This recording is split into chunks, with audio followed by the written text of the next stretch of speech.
Hello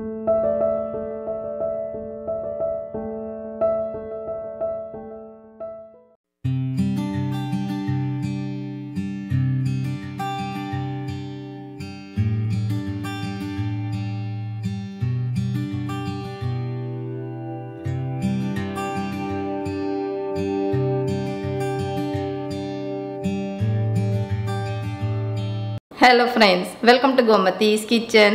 இனி நம்ம பார்க்க போற ரெசிபி பாத்தீங்க அப்படினா ரொம்பவே ஒரு பாரம்பரியமான ரெசிபி வெண்ணை புட்டு எப்படி செய்யலாம்ங்கறத பார்க்கலாம். பொதுவா புட்டு அப்படினாலே நம்ம பொடிச்சிட்டு ஆவியில வேக வச்சு செய்வோம். சாப்பிறதுக்கு உதிரியா இருக்கும். இந்த புட்டு பாத்தீங்க அப்படினா செய்முறையே கொஞ்சம் வித்தியாசமா இருக்கும். சாப்பிறது பாத்தீங்கன்னா அல்வா மாதிரி இருக்கும். இந்த புட்டு செய்யிறதுக்கு ரொம்ப நேரம்லாம் எடுக்காது. சட்டுன்னு செஞ்சு முடிச்சிடலாம். ரொம்ப நல்ல டேஸ்டாவும் இருக்கும். இந்த ரெசிபி எத்தனை பேர் பாட்டி கையால சாப்பிட்டுருக்கீங்க அப்படிங்கறத மறக்காம கமெண்ட் செக்ஷன்ல சொல்லுங்க. இப்போ வாங்க இந்த புட்டு எப்படி செய்யலாம்ங்கறத பார்க்கலாம். Gomathi Kitchen சப்ஸ்கிரைப் பண்ணாதவங்க சப்ஸ்கிரைப் பட்டனை பிரஸ் பண்ணிக்கோங்க. உடனுக்குடனே அப்டேட் வேணும் அப்படின்னா பக்கத்துல இருக்க பெல் பட்டன்ல ஆல்ங்கற ஆப்ஷனை மறக்காம பிரஸ் பண்ணி வெச்சுக்கோங்க. இப்போ இந்த புட்டு பண்றதுக்குன்னு பாத்தீங்கன்னா அரிசியை ஊற வச்சு ஆட்டணும். அதுக்கு நான் இன்னைக்கு எடுத்துக்கிற அரிசின்னு பாத்தீங்கன்னா இட்லி அரிசி எடுத்துக்கிறேன். இந்த புட்டு வந்து இட்லி அரிசியில தான் செய்வாங்க. சப்போஸ் நீங்க வந்து ரேஷன் அரிசியில செய்ய போறீங்க அப்படினா ரேஷன் அரிசி புழுங்கல் அரிசி வந்து 1/4 கப்பும் ஒரு 1/4 கப் பச்சை அரிசியும் சேர்த்துக்கோங்க, நல்லா இருக்கும். இப்போ இந்த அரிசியை வந்து ஒரு 2 தடவை நல்லா கழுவி எடுத்துட்டு வந்துடலாம்.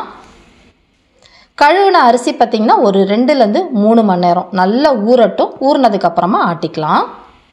இப்போ பார்த்தீங்கன்னா அரிசி ஒரு 4 மணி நேரமாகவே நல்லா ஊறிடுச்சு. அந்த ஊறின அந்த தண்ணியை வந்து கழுவி ஊற்றிடலாம். இப்போ இதை ஆட்டுறதுக்குன்னு பார்த்தீங்கன்னா மிக்சியில் தான் அரைக்க போகிறேன். நிறையானா நீங்கள் கிரைண்டரில் அரைச்சிக்கோங்க. இப்போ நம்ம ஊற வச்ச அரிசியை இதில் சேர்த்துக்கலாம். இப்போ இதில் பார்த்தீங்கன்னா 1 கப் அளவுக்கு தண்ணி ஊற்றி நல்லா வழுவழுன்னு வெண்ணெய் மாதிரி அரைச்சிக்கணும். கொஞ்சம் கூட நரநரப்பு இருக்கக்கூடாது. அப்போ தான் அந்த புட்டோட டெக்ஸ்சர் உங்களுக்கு நல்லாயிருக்கும். இப்போ பார்த்தீங்கன்னா அரைச்சி எடுத்துகிட்டு வந்துட்டேன். மாவு வந்து நல்லா 1 கப்பு தண்ணி ஊற்றி இந்த அளவுக்கு நைஸாக அரைச்சி எடுத்துகிட்டு வந்திருக்கிறேன். இப்போ அடுத்தது வந்து இந்த புட்டுக்கு இனிப்புக்கு வந்து வெல்லம் தான் சேர்க்க போகிறோம். அதுக்கு நான் இன்றைக்கி எடுத்துருக்கிறதுன்னு பார்த்தீங்கன்னா 1 கப் அளவுக்கு அரிசி எடுத்துருக்குறோம். அதுக்கு நீங்கள் 2 கப் வரைக்கும் வெல்லம் சேர்த்துக்கலாம். இது வந்து பார்த்திங்கன்னா வெல்லம் நல்ல தித்திப்பாகவே உங்களுக்கு இருக்கும். சப்போஸ் உங்களுக்கு கம்மியாக வேணும் அப்படின்னா நீங்கள் 1/2 கப் வரைக்கும் கூட சேர்த்துக்கலாம். இப்போ இந்த வெல்லத்தில் பார்த்தீங்க அப்படின்னா ஒரு 1/2 கப்பு போல் தண்ணி சேர்த்துக்கோங்க.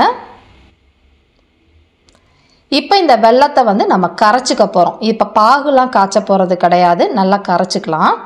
இப்போ பார்த்தீங்கன்னா அடுப்பில் வச்சு வெல்லம் நல்லா கரைஞ்சிடுச்சு.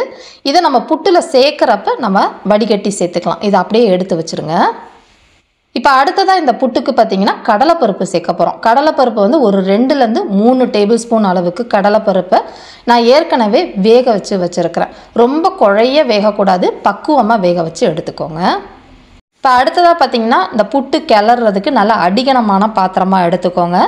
இப்போ இதில் வந்து நம்ம 1 கப் அளவுக்கு அரிசி எடுத்துருக்குறோம் இல்லையா, அதுக்கு வந்து 5லேருந்து 5.5 கப் அளவுக்கு தண்ணி சேர்த்துக்கோங்க. தண்ணி ரொம்ப கம்மியாக விட்டுட்டீங்க அப்படின்னா கட்டிப்பட ஆரம்பிச்சிடும். அதனால் 5லேருந்து 6 கப்பு வரைக்கும் கூட நீங்கள் சேர்த்துக்கலாம். இப்போ இந்த தண்ணியிலே பார்த்தீங்கன்னா கொஞ்சமாக ஒரு சிட்டிகை அளவுக்கு உப்பு சேர்த்துக்கலாம். இப்போ இந்த தண்ணியிலே பார்த்தீங்கன்னா ஒரு 1லேருந்து 2 டீஸ்பூன் அளவுக்கு நெய் சேர்த்துக்கோங்க. நெய் வாசனை பிடிக்கல அப்படின்னா நீங்கள் கொஞ்சமாக எண்ணெய் கூட சேர்த்துக்கலாம், நல்லாயிருக்கும். அடுத்ததாக வந்து பார்த்திங்கன்னா ஒரு 2 ஏலக்காவும் கொஞ்சமாக சுக்கையும் சேர்த்து நல்லா பொடிச்சது ஒரு 1/4 டீஸ்பூன் அளவுக்கு இப்பயே சேர்த்துக்கிறேன்.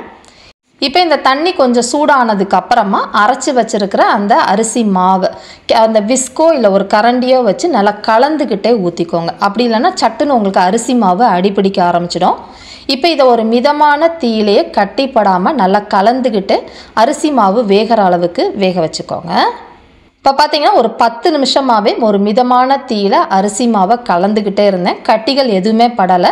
நல்ல மாவும் இந்த அளவுக்கு மின்னு வெந்து வந்திருக்கும். இந்த மாதிரி மாவு வெந்ததுக்கு அப்புறமா தான் நம்ம வெல்லத்தை சேர்க்கணும். அதுக்கு முன்னாடியே சேர்த்துட்டிங்க அப்படின்னா அரிசி மாவு வேகாது, டேஸ்ட்டும் உங்களுக்கு நல்லா இருக்காது. இப்போ இந்த அளவுக்கு வெந்ததுக்கு அப்புறமா அடுப்பு தீயை ஃபுல்லாக சிம்மில் வச்சுடுங்க. சிம்மில் வச்சுட்டு வெல்லத்தை வந்து கரைச்சதை வடிகட்டி சேர்த்துக்கலாம்.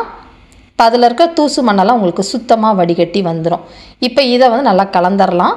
இப்போ இந்த ஸ்டேஜில் இதிலேயே நம்ம வேக வச்சுருந்த அந்த கடலைப்பருப்பையும் சேர்த்துக்கோங்க. அடுத்ததாக வந்து துருவின தேங்காய் ஒரு 1/2 கப் அளவுக்கு சேர்த்துக்கிறேன். சில பேர் இதில் வந்து பல்லாக கீறின தேங்காய் சேர்ப்பாங்க. அவங்களுக்கு எது பிடிக்குமோ அதுக்கேற்ற மாதிரி நீங்கள் சேர்த்துட்டு கலந்துக்கலாம். இப்போ தீயை வந்து ஒரு மிதமாக வச்சு நல்லா கலந்துக்கிட்டே இருங்க.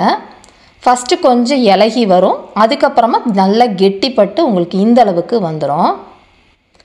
முடிஞ்ச அளவுக்கு கட்டிகள் இன்னுமே படாமல் நல்லா கலந்துக்கிட்டே இருந்தீங்க அப்படின்னா அடுத்த ஒரு 5-10 நிமிஷத்துலேயே மாவு நல்லா வெந்து இந்த அளவுக்கு வந்திருக்கும். ரொம்ப வந்து சுருளை எடுக்க வேண்டாம். இந்த ஸ்டேஜில் எடுத்தீங்க அப்படின்னா புட்டு சாப்பிட்றதுக்கு நல்லா சாஃப்டாக கேக் மாதிரி உங்களுக்கு இருக்கும். இப்போ பார்த்தீங்கன்னா அடுப்பை ஆஃப் பண்ணி எடுத்து வச்சுட்டேன். இந்த மாதிரி சூடாக இருக்கிறப்பே நம்ம எந்த பாத்திரத்தில் சர்வ் பண்ண போகிறோமோ அந்த மோல்டில் இதை சேர்த்துக்கலாம். நான் ஏற்கனவே பார்த்தீங்க அப்படின்னா ஒரு சின்ன பவுலில் கொஞ்சமாக நெய் தடவி வச்சுருக்கிறேன். இப்போ இதில் வந்து மேலே கொஞ்சம் ஃப்ரெஷ்ஷாக துருவின தேங்காய் சேர்த்துக்கலாம். அடுத்ததாக வந்து 1 கரண்டியோ இல்லை 2 கரண்டி நம்ம எடுத்து வச்சுருக்கிற அந்த புட்டை வந்து சேர்த்துக்குவோம். இப்போ இது வந்து ஒரு 5லேருந்து ஒரு 10 நிமிஷம் அப்படியே விட்டுட்டிங்க அப்படின்னா மோல்டு மாதிரி உங்களுக்கு கேக் மாதிரி ஈஸியாக வந்துடும் உங்களுக்கு. இதை வந்து நீங்கள் உடனே சாப்பிட போகிறீங்கன்னா இந்த மாதிரி செஞ்சுக்கலாம். முக்கியமாக ட்ரெடிஷ்னலாக பார்த்தீங்க அப்படின்னா வெள்ளை வேஷ்டியை நல்லா விரித்து வச்சுட்டு நம்ம வந்து எடுத்து வச்சுருக்கிற அந்த புட்டு கிளறி வச்சதை ஒரு கரண்டி இட்லி மாதிரி ஊற்றிடுவாங்க.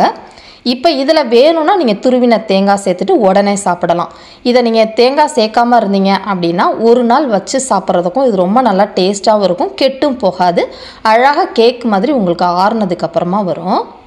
இப்போ பார்த்தீங்கன்னா ஒரு 5-10 நிமிஷமாக வச்சுருந்தேன். கொஞ்சம் வெதுன்னு தான் இருக்குது, இருந்தாலும் உங்களுக்கு அப்படியே பார்த்தீங்கன்னா கேக் மாதிரி அழகாக வந்துருச்சு பாருங்கள். இதை அப்படியே வெதுன்னு நீங்கள் ஸ்பூனில் கொடுத்தீங்கன்னா சாப்பிடலாம்.